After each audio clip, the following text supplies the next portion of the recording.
Olá pessoal, tudo bem? Sejam bem-vindos a mais um episódio do Já Pode Ir, o seu mais novo podcast favorito, onde nós iremos falar aqui sobre gestão, empreendedorismo, carreiras, fé, princípios, uma série de conteúdos para levar conhecimento, para levar reflexão e principalmente que possa ajudar você a crescer cada vez mais na sua vida como um todo. Lembrando que o Já Pode Ir é um oferecimento da 45 Graus Gestão, empresa de consultoria há mais de 14 anos no mercado, e a Sales Company, uma assessoria voltada para marketing de performance, para que sua empresa possa crescer cada vez mais através do digital. E hoje, nesse episódio de hoje, eu tenho a honra de receber o meu pastor Joab Saraiva, teólogo, pastor da Advec aqui de Caruaru, uma pessoa que vem contribuir e que traz muita reflexão no nosso dia a dia, que traz muito ensinamento. E uma vez eu conversando, pastor, com o pessoal em Toritama, aqui a gente, na época de São João, foi para uma confraternização de amigos lá, e o pessoal até de uma igreja lá de Toritama, eles dizendo, rapaz, o pastor de Joab é cheio, né? Diz que o homem é cheio, diz que o homem, quando pega a palavra, Deus fala através dele, e eu digo amém, e é real, é verdade. E pastor Joab, gratidão por arrumar um tempo na agenda, para estar aqui com a gente, para compartilhar um pouco sobre os aprendizados que a gente pode tirar da Bíblia e compartilhar o seu tempo aqui conosco. Boa tarde a todos, paz de Cristo Jesus, ao irmão Jair, a todos que estão aqui presentes, visualizando esse podcast, ao Já Pode Ir também. Que Deus continue em Cristo abençoando. É um prazer imenso estar aqui com vocês nesta tarde, podendo contribuir de certa forma, olhando pelo viés bíblico, o que é que nós podemos aprender com a administração, com a capacidade administrativa empreendedora de cada personagem da Bíblia Sagrada. Porque é perceptível no texto que Deus usou várias pessoas. Deus é um Deus que ele age através da sua capacidade soberana, mas ele não traz nulidade às potencialidades humanas. Então isso que nós vamos perceber nos textos que serão citados, sobretudo aqui na história de um homem que, na minha concepção, é um homem extremamente resiliente, é um homem que superou vários contramandados da vida e, irmão Jair, nós vamos tratar um pouco acerca dele nesta tarde. Boa, boa. Pastor, de fato a Bíblia ela traz vários exemplos, né? Vários relatos de histórias inspiradoras. Eu comecei a criar o hábito de ler faz uns 6 anos, 2017, não tinha muito hábito de ler, e comecei a ler alguns livros que indicavam, participando de treinamento, de eventos, lê esse livro, lê esse livro, lê esse livro. E eu sou cristão evangélico desde os meus 14 anos, mas eu não tinha o hábito de ler a Bíblia. Não tinha. E daí comecei a ler esses livros e tal. E daí veio um estalo, cara. Eu tô lendo esses livros e não tô lendo a Bíblia. E daí eu fui ler a Bíblia. Quando eu fui ler a Bíblia, eu olhei e disse, isso que eu li naquele livro já está escrito. Então eu comecei a ver que muita coisa que estava escritas nos livros posteriores, livros até da atualidade, quando você vai olhar, há milhares e milhares de anos, já estava escrito, né? De caramba, tô deixando a fonte de lado e tô indo para os adendos, né? Porque não colher da fonte. A Bíblia de fato é uma fonte, né, pastor, de aprendizados. Exatamente, a Bíblia é a fonte primária. Às vezes nós esquecemos da fonte primária, que é a Bíblia, para ir para uma fonte secundária, que são os livros. Inclusive, vários coaches que eles prestam algumas palestras em determinados lugares. Quando você vai ouvi-los, você percebe que eles extraem vários princípios da Bíblia, sobretudo de alguns livros semelhantes a Salmos, Provérbios, Eclesiastes. Eles extraem aquelas ideias da Bíblia Sagrada e aplicam para o povo. Então, a fonte primária, a nossa regra de fé e de prática, como já disse Billy Graham, ela é mais atual do que o jornal do dia de amanhã, é a Bíblia Sagrada. Verdade, verdade. E pastor, qual é um dos personagens que o senhor vê na Bíblia que é uma referência, que a gente pode usar? Esse exemplo de resiliência, flexibilidade, qual seria? Compartilha aí com a gente. Então, esse personagem chama-se José do Egito. Ele é um homem, na minha concepção, no Antigo Testamento, que é a exemplificação dessa resiliência, dessa capacidade de vivenciar momentos intempestivos, mas não permitir que esses momentos simplesmente o furte de vivenciar aquilo que Deus planejou para a vida dele. Ele tem uma capacidade tão grande que ele se adequa, ele se adapta a qualquer contexto situacional. Obviamente que ele não deixa de ser humano, ele não deixa de sentir as dores, ele não deixa de sentir os processos que a vida nos proporciona para cada um de nós, mas ele se apresenta como aquela figura resiliente que de fato consegue sobrepujar essas adversidades. E eu percebo em José, aquilo que eu quero tratar até inclusive com vocês, essa evolução administrativa. Deus não colocou do dia para a noite o Egito nas mãos de José. Foi aos poucos, paulatinamente. Às vezes as pessoas querem fazer as coisas numa celeridade muito grande, sem respeitar, né? sem respeitar os processos necessários. E José é a prova cabal que os processos são necessários. Primeiro, para nos dar experiências. Então, isso foi evoluindo na vida de José. Essa evolução administrativa, e essa é a minha proposta aqui de externar algumas lições acerca da vida dele. Pastor, para quem está nos assistindo e não está muito familiarizado com a história, quem foi José? Só para a gente contextualizar para a turma. Muito boa pergunta. José, que é filho de Jacó, né? Jacó, esse grande patriarca, ele que era filho de Isaac, Isaac filho de Abraão, então Jacó era neto de Abraão, e até então o José era o filho mais novo de Jacó. A mãe dele era Raquel, depois logo posteriormente a Raquel teve outro filho chamado Benjamim, e Raquel, ela faleceu na hora de conceber, de dar à luz a Benjamim. Mas José até então aqui, nessa história de Gênesis capítulo de número 37, ele era o filho mais novo de Jacó, e um filho extremamente amado por Jacó. Uau, uau. Então José foi, na época, era o filho mais novo, né, dessa família, né, sendo o filho de Jacó, que vem de uma descendência, né, que vem de Abraão, né, da promessa que foi feita a Abraão e tudo mais. E o que é que a gente aprende com Jacó, pastor? Conta um pouco aí dessa história dele pra gente. Então, Jacó é um camarada extremamente interessante, porque Jacó, ele vai nessa linha sucessória. Ele faz parte de um período chamado período patriarcal na Bíblia Sagrada. Primeiro nós temos a figura de Abraão, aquele camarada que atendeu o chamamento de Deus em Gênesis capítulo de número 12. Depois nós vamos ver o nascimento de Isaac e esse filho da aliança, que é o Isaac.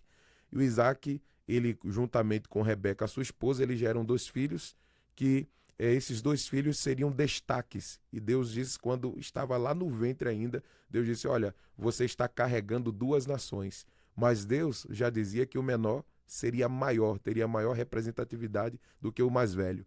E esse era o Jacó. O Jacó nasce e ele tem na sua totalidade 12 filhos, que se tornam os 12 patriarcas. Dentre esses filhos, o 11º filho é o José. Show, show.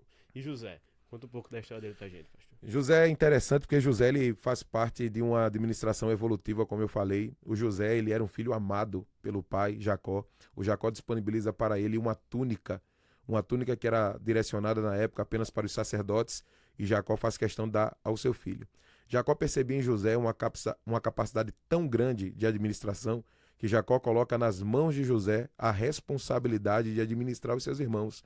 A prova cabal disto, que em Gênesis capítulo 37, o Jacó vai designar José a procurar os seus irmãos e depois trazer as notificações daquilo que estavam acontecendo no meio dos seus irmãos.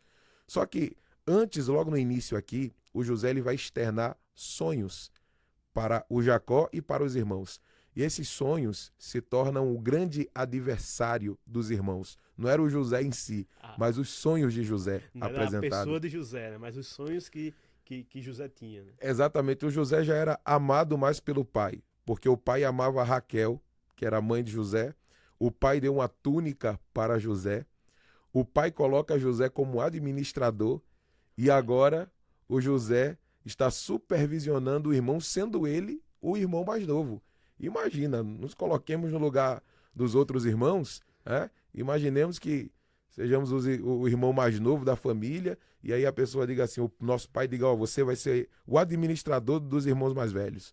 Então não era uma tarefa muito fácil.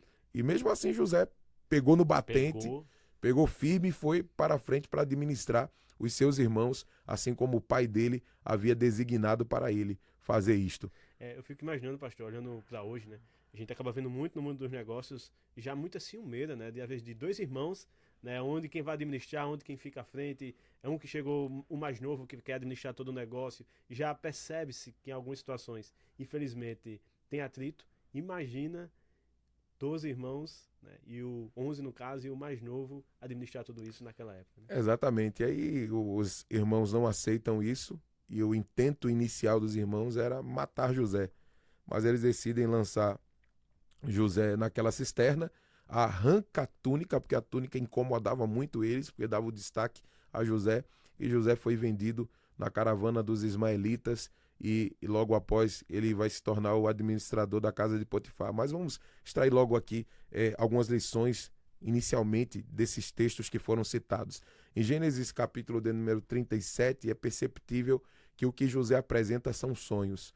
Os sonhos seriam o norteador da vida de José. José, ele já tinha descrevido, ele já tinha descrito para os seus pais aquilo que aconteceria com ele, aonde ele chegaria.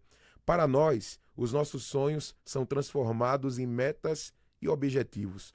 Nós temos o objetivo, que é uma coisa diferente de metas. Metas, nós traçamos as nossas metas a fim de que cheguemos a um determinado objetivo. Por exemplo, eu tinha um objetivo, ser graduado em psicologia, estou no 10º período de psicologia, mas tinha as metas. E quais eram as minhas metas? A cada semestre, vencer as matérias que eram me apresentadas naquele semestre. E o José, ele tinha suas metas e o seu objetivo final, que ele nem sabia aonde chegaria, porque Deus, de vez em quando, faz exatamente isso conosco.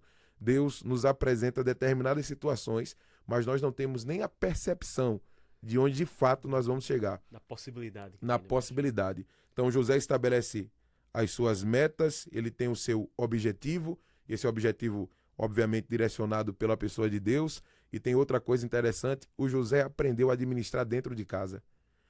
Às vezes as pessoas perguntam assim, rapaz, aonde você começa a administrar bem? A nossa primeira administração é dentro de casa. Né? E eu não falo somente dentro do sentido do casamento, mas até a pessoa solteira administrar as suas metas, os seus objetivos, os seus negócios.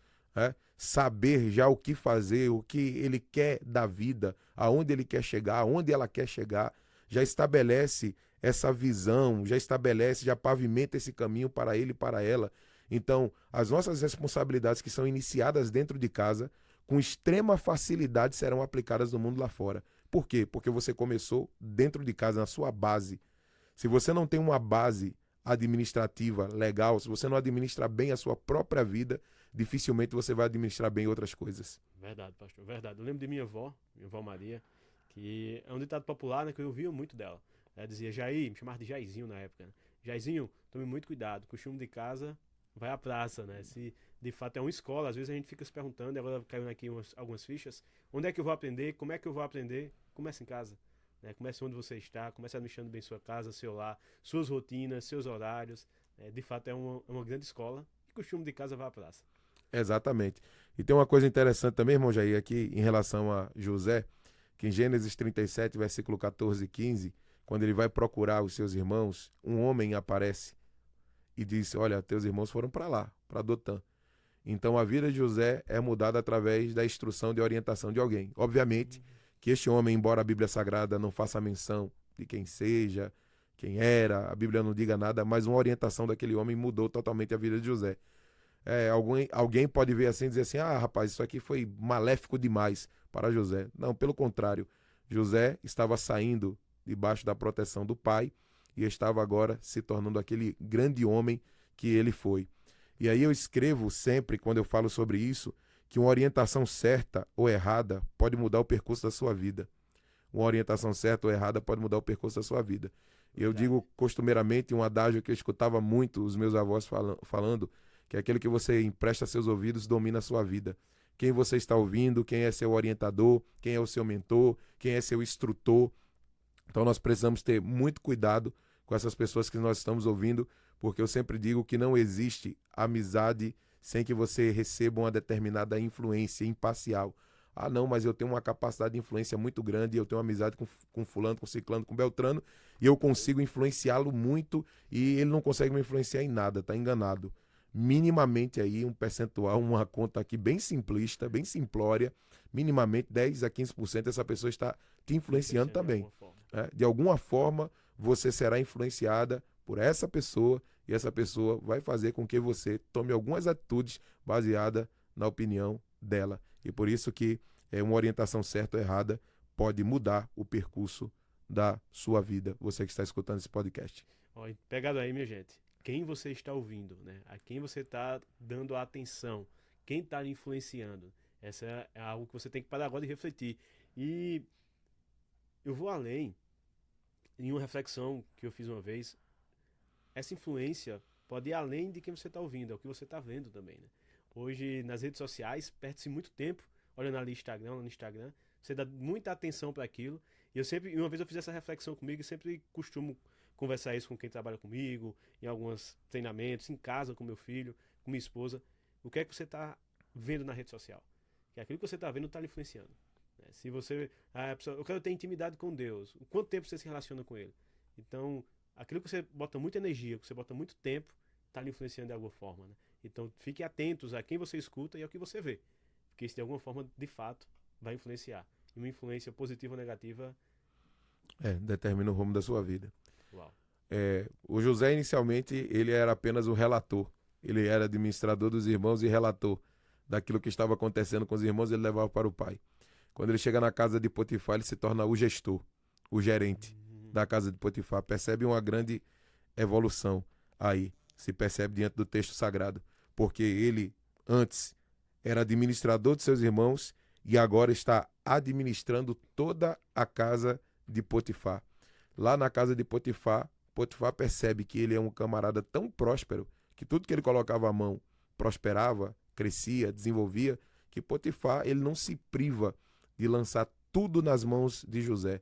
E José então começa a administrar tudo. Até que, obviamente, acontece a situação que a gente vai falar daqui a pouquinho, a situação intempestiva, que o José ele é caluniado pela mulher de Potifar, em Gênesis 39, a partir do verso de número 9, e ele vai ser preso, aprisionado, por causa de uma calúnia que ele vivenciou. Caramba. Então, ele evoluiu, né? Essa ruptura dele, né? O que aconteceu com ele, com os irmãos ali que fez isso naquela situação, que deu ele como morto, tudo. Na verdade, houve uma evolução, né? Ele saiu de um estágio e foi para outro, né? Exatamente. E eu sei que quando nós vamos ler a Bíblia Sagrada e nos deparamos com essa derrocada que José acaba vivenciando de ser injustiçado na casa de Potifar, alguém pode dizer assim, rapaz, agora que pensávamos que as coisas seriam aliviadas para ele, simplesmente acontece essa intercorrência e agora ele é lançado na prisão. Só que quando José chega lá na prisão, ele se torna o administrador da prisão também, né? Ele se torna o administrador da prisão e ele tem a responsabilidade de administrar os presos. Eu aplico isso aqui como recursos humanos.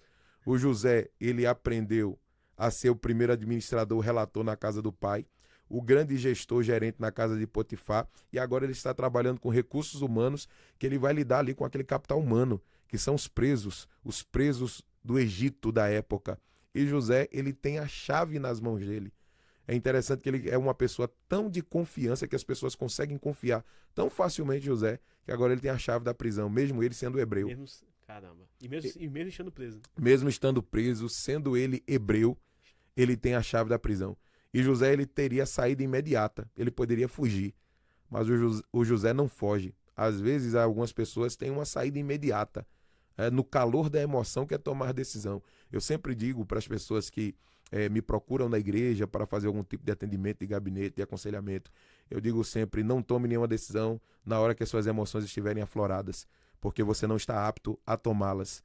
Espere a poeira baixar, espere suas emoções ficarem estabilizadas, controladas, e logo após você toma uma determinada decisão. Espere o momento certo, porque depois você vai se arrepender.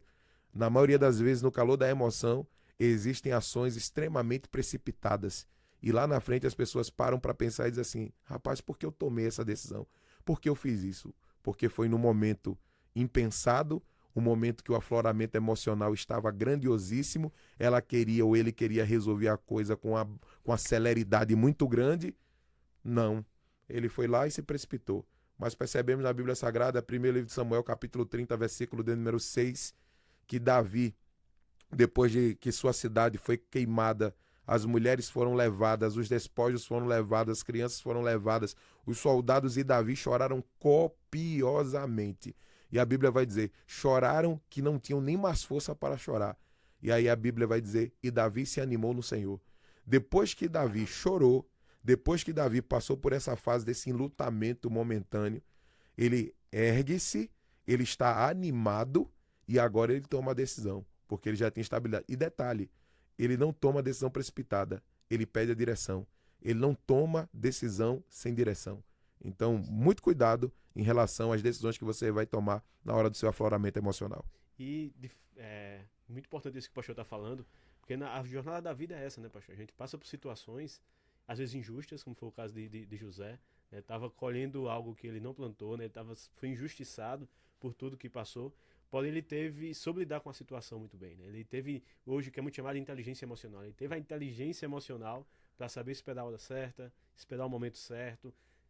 Tem uma regra que se usa muito no termo de inteligência emocional, que é a regra de 10-90. 10% é o que lhe acontece, 90% é como você reage ao que lhe aconteceu, né? Então, olha, tudo isso aconteceu comigo, 10% é apenas o fato, os outros 90% é como você vai reagir diante do fato, né? E eu não me recordo agora qual, mas algumas histórias na Bíblia também mostram aqueles que não tiveram essa inteligência, né? Aqueles que se precipitaram, né? Que não souberam aguardar o destino que tiveram. Se não me engano, Saul, né? A história de Saul tem um pouco disso, ansioso, né? Não soube esperar, não teve paciência, não teve inteligência emocional para lidar com as coisas e acabou como acabou, né? Acabou se matando, né? Saul é a prova cabal disso, porque Saul, no primeiro livro de Samuel, capítulo de número 15, quando Saul ele não tinha autoridade e nem autorização para sacrificar, porque isso era uma prerrogativa do sacerdote, e o Samuel disse que em determinado tempo chegaria, e pelo atraso de Samuel na concepção de Saul, o Saul se precipita e quer tomar a decisão de sacrificar, de oferecer incenso como se fosse um sacerdote. E o Samuel então diz, naquela ocasião, que o reino estava sendo arrancado, retirado de Saul, e Saul não teria mais esta oportunidade de dar continuidade no seu reinado. E alguém pode perguntar, mas Saul teve 40 anos de rei, Davi também teve 40 anos de rei, então Saul não é menor do que Davi. Aí eu digo, sim, porque Davi teve uma continuidade, o Saul não teve continuidade geracional, né? Eu sempre costumo dizer, olhar para a Bíblia Sagrada, que o nosso maior sucesso é perceber a nossa continuidade geracional. E Saul não teve essa continuidade. Os filhos dele foram aniquilados, morreram, né? Ainda restaram poucos da família, como foi no caso de Mefibosete, mas o trono foi arrancado de Saul por causa da desobediência, da precipitação de querer tomar uma decisão quando não era uma decisão oportuna. Assim também aconteceu com o rei Uzias. Era um rei de grande destaque, mas ele pensava que também teria autoridade e autorização para oferecer incenso de sacerdote. E na ocasião também o rei Uzias, ele foi ferido com lepra e ele ficou 18 anos no leprosuário. E o trono de Israel ficou vazio, sem rei em Israel, por causa de um princípio também que foi quebrado por Uzias. Show. Então, minha gente, é importante demais seguir essa orientação. Tenha muito cuidado com as decisões, a hora que vai tomar, cuidado para não tomar decisão à flor da pele e esperar o momento certo, né, pastor? Tem um momento certo ali para tomar decisão. Tomar decisão de fato à flor da pele é um prenúncio de problema mais na frente. Sem sombra de dúvida, o José tinha a chave para tomar aquela decisão imediata, ele segurou. Ele passa por uma grande decepção também, em Gênesis capítulo 43, a partir do versículo de número 20 diante, na narrativa do texto que vai falar sobre o copeiro-chefe e o padeiro-chefe. E o texto vai dizer que José pede, só uma correção, Gênesis 40, na verdade, Gênesis 40, versículo 20 em diante aqui, nós podemos ver que José, ele pede para que o copeiro lembre dele, quando ele chegasse diante de Faraó. E o texto no verso 23 vai dizer, o copeiro-chefe não se lembrou de José, porém dele se esqueceu, né? Ele recebe o benefício da interpretação de sonhos de José lá na prisão, e quando ele regressa à sua função com Faraó, ele não lembra de José. Os anos vão se passar, cerca de 2 anos e mais um pouquinho, e Faraó tem sonhos perturbadores neste momento que o copeiro-chefe lembra-se de José. Aí, quando eu começo a refletir sobre isso, antes de entrar nessa parte da governabilidade de José, o que eu reflito muito sobre isso é que Jacó queria que o filho dele fosse o seu substituto, o administrador dos irmãos. Deus disse, não, você não vai ser administrador apenas dos seus irmãos. Depois ele vai para a casa de Potifar. Na casa de Potifar, Potifar queria que ele fosse o seu gerente administrativo contínuo. Deus disse, não, você não vai ser gerente administrativo contínuo aqui. Depois ele pede ajuda ao copeiro-chefe. Certamente se o copeiro consegue ajudá-lo, ele seria auxiliar de copeiro. Isso. Deus olha e diz, não, eu não quero você para ser copeiro, auxiliar de copeiro. Não é nenhum demérito, porque era uma função até extremamente importante no Egito, como na época antiga, essa função de copeiro era uma função de extrema responsabilidade e de confiança. Mas Deus não queria isso para José. Quando José pensa que tudo estava acabado para ele, porque todas as vezes que ele tentava fazer alguma coisa sempre estava dando errado, Deus estava preparando a governadoria e criar ainda um cargo, porque não existia um cargo desse dentro do Egito. Deus cria um cargo através da figura de Faraó, óbvio, e eu aprendo na Bíblia Sagrada que quem inclina o coração das pessoas ao nosso favor é a pessoa de Deus. Deus vai inclinar o coração das pessoas para que essas pessoas gostem de você e acabem te beneficiando de certa forma, e assim aconteceu com José. Quando José estava aprisionado, que o copeiro rememora que ele estava aprisionado e percebe em José essa capacidade interpretativa dos sonhos que Faraó tinha tido, esses sonhos perturbadores, José dá a interpretação e ainda recomenda que Faraó tenha um homem apto a fazer essa administração. Mas espera aí, ok, Deus levou José de forma sobrenatural para este cargo, mas Deus preparou José nesses lugares, na casa do pai, na casa de Potifar e na prisão. Não aconteceu do nada. Foram processos necessários para que ele chegasse até onde ele chegou. De fato, não é de uma hora para outra, né, pastor? Quem pega só o final da história pode dizer, cara, uau, né? Que cara de sorte, né? Como é que ele chegou até aqui? Mas vai olhar o processo e viver essa jornada, né? E viver esse processo, buscar os aprendizados. O pastor começou uma correlação aí que ele foi sendo formado, né? Lá com o pai, depois na administração da casa de Potifar, depois nos recursos humanos, tendo que lidar com pessoas. Todas essas etapas foi o que foi forjando o gestor, né, que se tornou José, não um gestor de referência, né, um gestor de alta performance. Exatamente, interessante que ele é chamado por Faraó de Zafenat Paneia, que significa governador do mundo ou salvador do mundo, alguns vão dizer que é salvador do mundo. Este homem que tinha essa capacidade administrativa evolutiva, conforme fomos destacando aqui no decorrer desse podcast, é interessante que todo mundo, quando chegava e viu o sucesso de José, olhava para ele e dizia, rapaz, uau, que cara sortudo. Porque sempre é assim, quem vê o seu sucesso nunca acompanhou o teu processo. As pessoas não acompanham os seus processos, não acompanham as suas noites escuras, não acompanham os seus labores, não acompanham as suas lágrimas, não acompanham muitas vezes os seus medos internos, porque eu sempre digo que tanto a confiança, a autoconfiança, como a desconfiança, a insegurança é criado dentro de casa. Tem um camarada que eu gosto de ler ele, chamado Winnicott, que é da área da psicanálise, e ele tem um livro chamado Tudo Começa em Casa. E ele vai falar sobre essa questão das inseguranças que são criados dentro de nós. Nós podemos simplesmente nos propormos a sermos pessoas confiantes ou inconfiantes, mas simplesmente tudo isso foi precedido dentro da nossa casa através de reforçadores positivos ou negativos que recebemos dentro do nosso lar. E quando nós estamos aí lidando com pessoas nessa grande responsabilidade de gestão, precisamos entender que atrás daquele profissional existe uma historicidade também. E aí, hoje, como pastor, eu conheço e entendo muito bem isso. Existem pessoas que têm um coração enorme, mas existem revoltas externas, eles criam certa capa de blindagem simplesmente porque eles não querem ser atingidos novamente. E às vezes ali está uma pessoa de grande potencial, que precisa ser lapidada, que precisa ser trabalhada, sabe, que precisa ser moldada minuciosamente, e nós precisamos entender aí a historicidade de cada pessoa para que esses potenciais sejam maximizados através dessas histórias. Uau, uau, uau, uau. De fato, olhem um processo, né? Não olhe somente para o fim, né? Não só olhe para o ponto final, vamos assim dizer, para o pódio, né? Olhe para tudo que foi construído. E hoje, com a rede social, né? O que a rede social é algo que eu costumo dizer que ninguém coloca na rede social coisa ruim. Não. Né? Você usa a rede social para, cara, conseguir aqui um negócio. Uau, tô fazendo aqui um podcast com o pastor. Uau, tal. Para tomar aqui. Você não posta. Então, às vezes, a pessoa só fica olhando ali aquele resultado que é o que está sendo mostrado.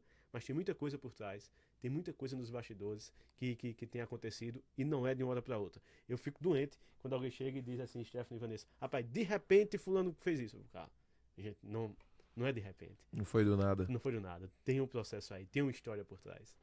Exatamente. E o José, ele vai chegar ali no cargo máximo que ele poderia chegar, que é o governador do Egito, esse grande empreendedor.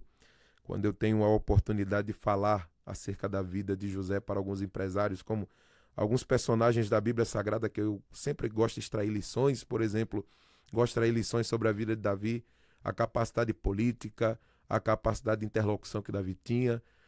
Quando eu falo sobre Josué, a capacidade militar de conquista, de avanço, de Moisés, de administrar um povo no deserto. E quando eu falo de José, eu também trago muito falando sobre esse empreendedorismo de José. Porque o empreendedor é diferente do empresário. O empresário ele pode ter o recurso, mas o empreendedor ele tem a ideia. Isso. E a ideia que vai expandir, né? Tem gente, por exemplo, que antigamente eu não entendia isso. Tem um camarada que é milionário, bilionário, e de repente um vendedor dele se torna um sócio dele. E aí eu disse, como é que é isso? O camarada não entrou com capital, com recurso, com nada, e de repente é sócio desse camarada e simplesmente explodiu. Também passou a ter um valor, um percentual dentro da empresa. Negócio, como é que funciona esse negócio? E aí eu estudando, óbvio, e olhando para a Bíblia também, eu aprendi. O empresário tinha um dinheiro, ele era milionário, era bilionário, mas alguém tinha ideia. E a ideia é do empreendedor. Isso. E esse empreendedor, que José, ele se demonstrou assim no Egito. Faraó tinha todos os recursos no Egito, tinha escravos no Egito, era a potência máxima da época. Mas ele precisava, o Egito precisava desse grande empreendedor chamado José, para poder instruir a Faraó como deveria proceder, principalmente no tempo de calamidade, porque eram 7 anos de fartura e 7 anos de escassez. O que é que a gente deve fazer no tempo de fartura e o que é que a gente deve fazer no tempo de escassez? Está aí José nos exemplificando o que é que nós deveríamos fazer.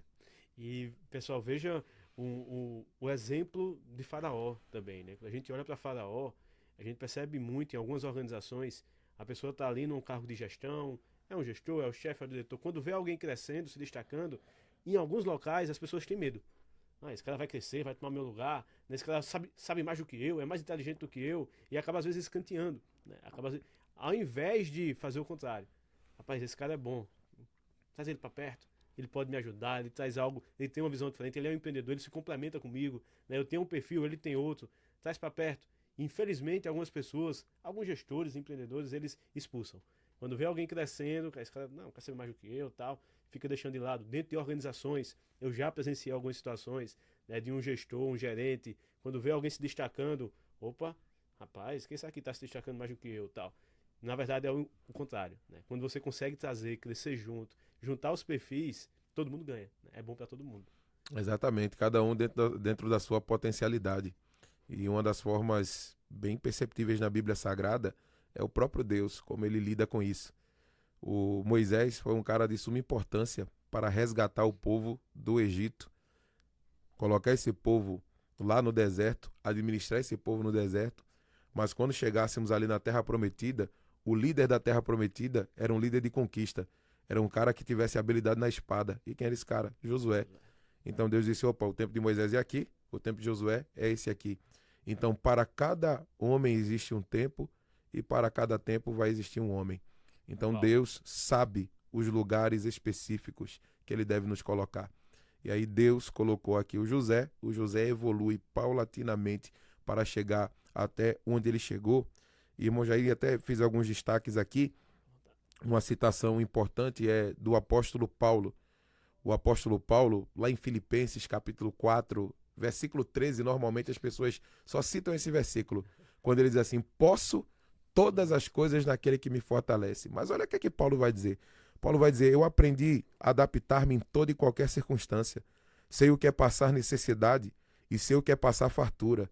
Aprendi o segredo de viver contente em toda e qualquer situação, seja bem alimentado ou seja com fome, tendo muito ou passando por necessidades. Aí ele vai dizer, posso todas as coisas naquele que me fortalece. É alguém que experienciou todas as etapas da vida, sejam etapas de grande fartura ou sejam etapas de escassez, mas ele conseguiu se adaptar a cada etapa. E eu trouxe um textozinho pequenininho, aqui bem curtinho, Algumas pessoas vão falar que foi Charles Darwin que falou sobre isso, mas eu não encontrei evidências que de fato se tratava dele. Por isso eu vou fazer a citação e coloco como autor desconhecido, como diz assim: não é o mais forte que sobrevive, nem o mais inteligente, mas o que melhor se adapta às mudanças. Não é o mais forte que sobrevive, nem o mais inteligente, mas o que melhor se adapta às mudanças. Então, essa capacidade de adaptabilidade é de suma importância para quem quer empreender, para quem quer investir, para um funcionário, todos aqueles que estão escutando esse podcast. Certa vez eu escutei com 19 anos de idade, no meu primeiro emprego, e eu perguntei ao meu chefe, que eu sempre pergunto, gosto de feedback daquelas pessoas que são meus superiores. Eu aprendi que se você vai buscando instruções, você vai crescendo, porque as pessoas estão te orientando ali. É aquilo que eu falei lá atrás, sobre a questão de ver a visão certa, quem está dando a direção certa para você. Eu perguntei ao meu primeiro chefe, eu disse assim, o que é que eu preciso para ser um encarregado aqui? Eu trabalhei no Walmart durante 7 anos, e ele falou assim para mim, você precisa ter mais flexibilidade, porque às vezes você é muito resistente, e essa habilidade na comunicação, que é o seu potencial, mas explorar esse teu melhor, que é a comunicação. Eu disse, tudo bem.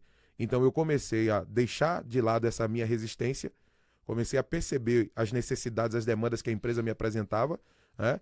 Ter aquela dor de dono, aquelas instruções que foram dadas pela empresa, e eu fui crescendo. 3 anos depois, eu estava sendo encarregado de um setor de prevenção de perdas de uma empresa, sendo o encarregado mais novo daquele lugar.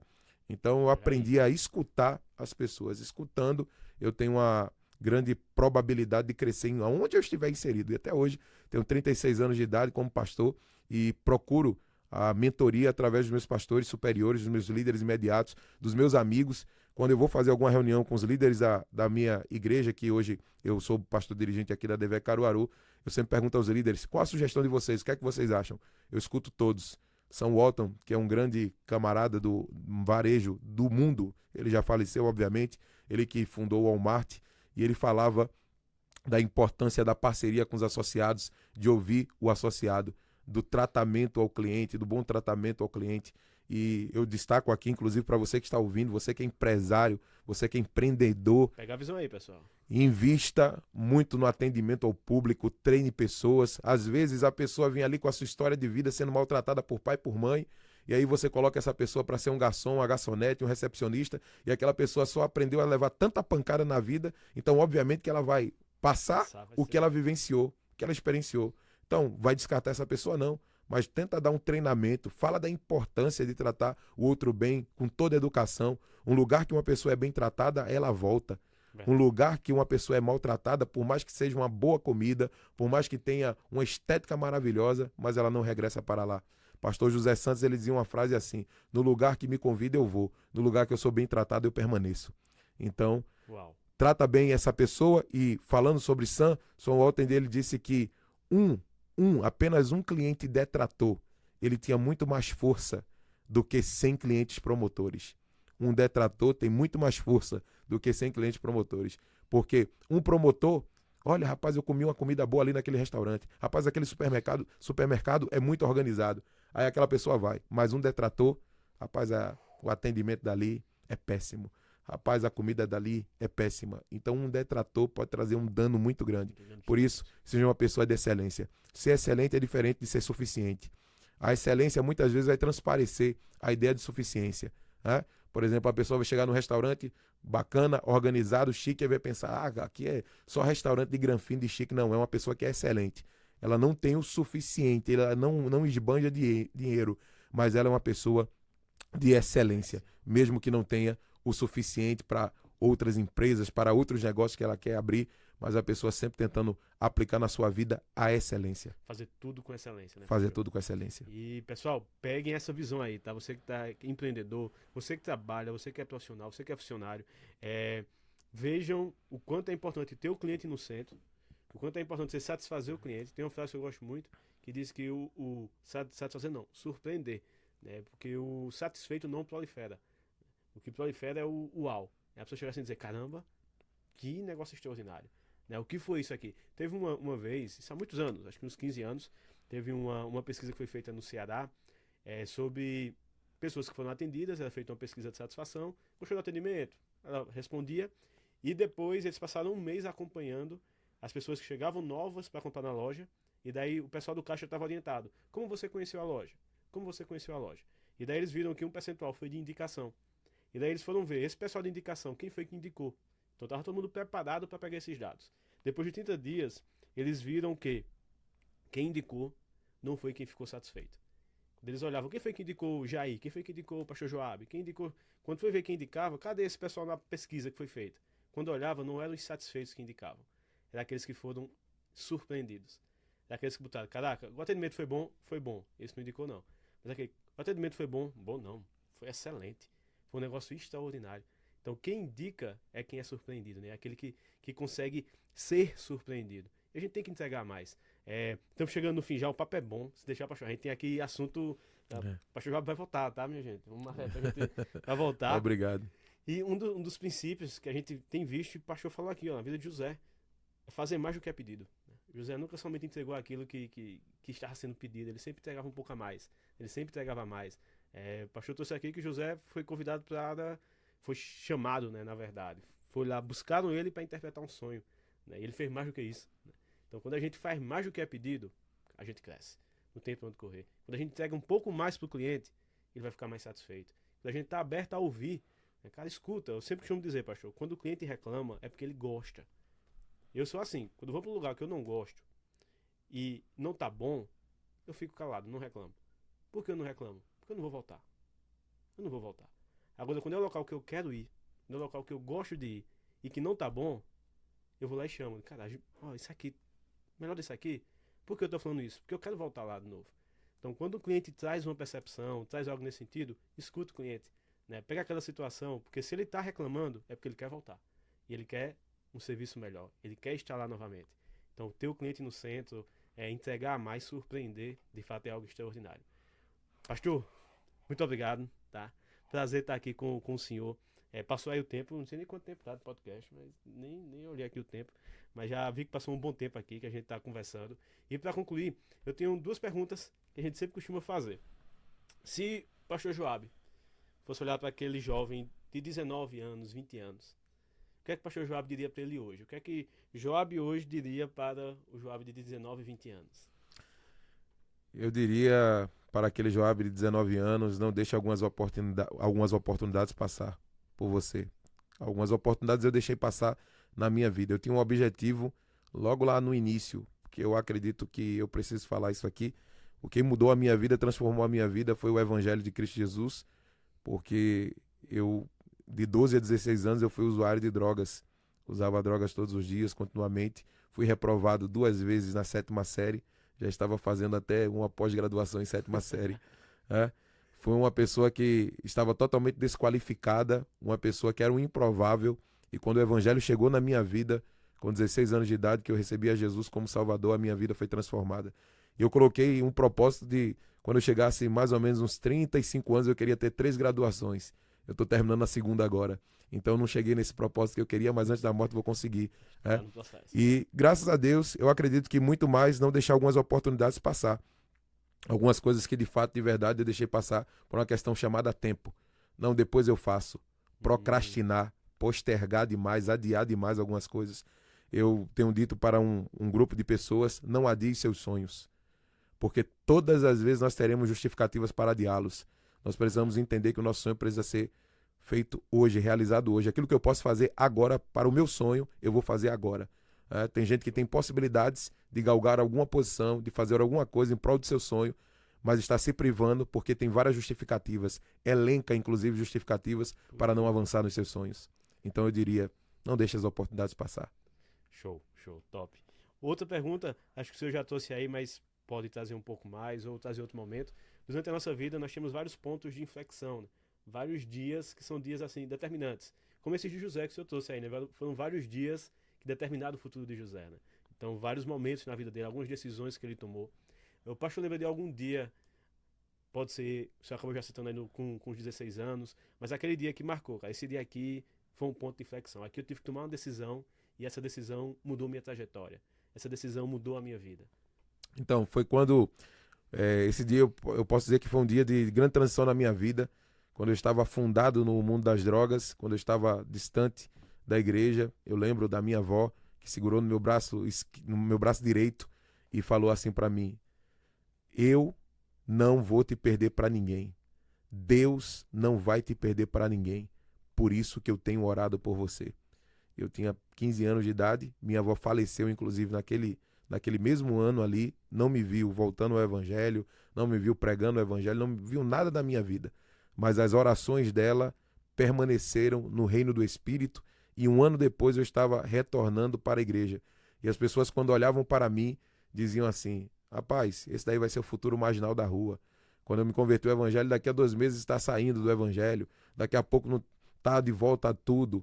E eu estou aqui com 36 anos, 20 anos que eu sirvo a Cristo, que voltei para a casa de Deus, me propus a estudar, casei, tenho 3 filhos, sou pastor de uma igreja de muita excelência aqui, que é a Devec Caruaru. Hoje a nossa igreja comporta mais de 1.000 pessoas, temos 2 cultos no domingo, um culto na quinta-feira, e tudo isso Deus tem feito coisas grandes, como diz o pastor José Santos: apesar de mim atrapalhando, Deus tem abençoado a sua obra. Amém. Coisa boa, pastor. Uau! E o que é que o senhor diria, pastor, para a gente concluir, para quem está começando, quem está nessa jornada nova empreendedora, por todos esses aprendizados que a gente teve aqui, que o senhor já trouxe de aprendizado para a gente hoje, para quem está iniciando, para quem está começando? Eu vou começar a empreender, eu estou começando na carreira, vou começar aqui como estagiário, vou começar aqui a trabalhar em uma área. O que é que o senhor diria para esses que estão iniciando, que estão no início da jornada? Em primeiro lugar, acredite em você mesmo, porque se você não acreditar em você, ninguém vai acreditar em você. Então, em primeiro lugar, acredite em você mesmo. Segundo lugar, se conheça melhor. Uma das coisas que está em bastante escassez é a autopercepção. Quando a pessoa consegue ter uma autopercepção, ela consegue desenvolver melhor, porque ela vai saber as suas potencialidades e as suas limitações. Então, a autopercepção é de suma importância. Em terceiro lugar, seja uma pessoa extremamente resiliente. Seja resiliente, porque você vai viver derrocadas, você vai viver momentos intempestivos na vida, mas você precisa ser uma pessoa extremamente perseverante. E em quarto lugar, não permita que as vozes contrárias norteiem a sua vida. Não permita que as vozes contrárias norteiem a sua vida. Alguém vai chegar para você e nunca vai chegar com um discurso positivo. As pessoas comumente têm até disposição de trazer discursos negativos. Eu escutei isso quando fui estudar teologia. Um cara que era pastor disse para mim: você não vai conseguir terminar a teologia. Terminei. Depois chegou outro e disse assim para mim: você nunca vai ser pastor de igreja, você é evangelista.